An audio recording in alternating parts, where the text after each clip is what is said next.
This is one of the most important pieces of legislation that Congress has passed in decades to help the American worker, to help grow the American economy. This is profound change, and this is change that is going to put our country on the right path. Speaker Ryan, right after the vote to pass the tax reform plan in the House happened, well, he says this change will be good for all Americans, but Congress doesn't even have time to celebrate. The deadline to keep the government up and running is coming up fast and furiously. Just 3 days and a little over 8 hours until the deadline. Will Congress be able to reach a deal, or are they about to slam into a wall that will affect us all? Let's bring in Congressman Buddy Carter, a Republican from Georgia, also a member of the GOP Doctors Caucus. In this vote, Congressman, you now need the Democrats, don't you? You need some Democratic votes here. How are you wooing people from the other side of the aisle?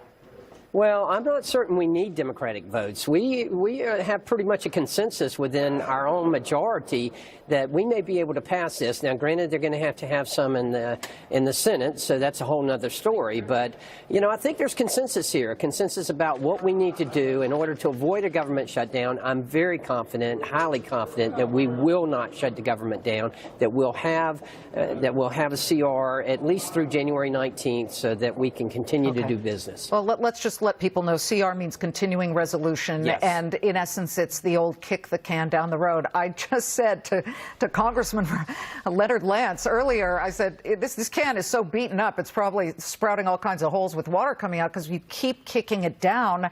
Our worry about all of this is that the Senate will bolt on some things that you in the House will reject.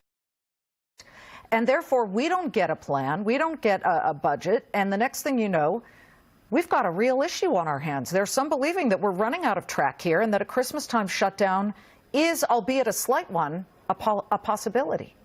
Well, it's certainly a possibility, and I would agree that it's only a slight one. You are right. We continue, but to kick the can down the road. However, I remind you that almost 100 days ago, we in the House sent the Senate 12 appropriation bills. We said, here it is. We've done our job. Now you do your job. They haven't even looked at them yet, and certainly haven't sent them back to us. I understand, but being on the House, the GOP Doctors Caucus, there is the issue of health care, what's going to happen with the Obamacare mandate. That, of course, has been eliminated. But the low-income people, they would like to see, as would some of the senators, such as Susan Collins, that the so-called CSR, the cost-sharing reduction that would help them, has got to be in here somewhere. Do you expect that might get in there? Well, I suspect that somewhere along the line in the next 3 days and 8 hours, as you described, that's going to be discussed. And that will probably be one of the sticking points, if you will, that we have to get, one of the hurdles that we have to get over. But I'm convinced we can get over it. Well, this brings us back to the tax reform bill, which you are a yes vote, a happy yes vote. I'm very happy. This has a lot of people asking the question, why is only 10% of this, according to the Congressional Joint Taxation Committee, only 10% of this $1.5 trillion will really go directly to the middle class? They may see some benefits later. And then we find out things like carried interest is still in there for billionaires, but also that John Cornyn, the senator from Texas, managed to slip in some language that preserves a 20% deduction for master limited partnerships, which is for fossil fuels, and that there are a couple of Democrats and more than a couple of Republicans who have billions of dollars in investment in these things.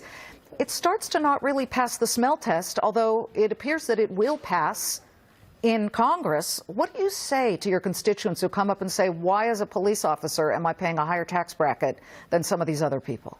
What I would say is that is absolutely untrue. This is going to be the biggest savings for middle-income earners that we have seen in decades. Let's face it, it was 1986 since we had the last tax reform.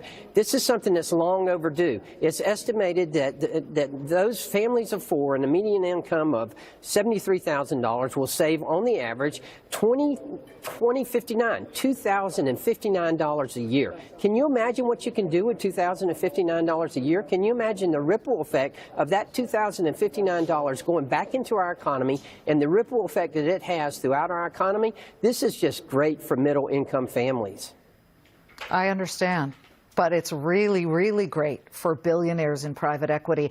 We've covered this story, Congressman, and it's okay. I get it, and we can only really hope and believe that this very low corporate tax rate will absolutely bring jobs here and that they will invest. There's some question about that, but if it doesn't, you ready to answer to that? Absolutely, I'm ready to answer to it because I am convinced that it will. Look, one of the primary reasons I came to Washington, D.C. was to do something about our national debt. I've always said we've got to do three things. But you're adding we've got to to it. cut spending. We've got to cut spending, we've got to have entitlement reform, and we've got to grow our way out of this. We've got to get out of this anemic 1 and 1.5% growth rate that we've been in this last 8 years and get up there in the 3 and 4 and 5% growth rate. If we can do that and control our spending and have entitlement reform, we can do something about the national debt. That is something we've got to address up here. Well, we've gotten a couple of quarters of 3%, so that's good news. Congressman, thank you very much. Thank you. Happy holidays to you. And as well. Buddy Carter of Georgia, the closing bell.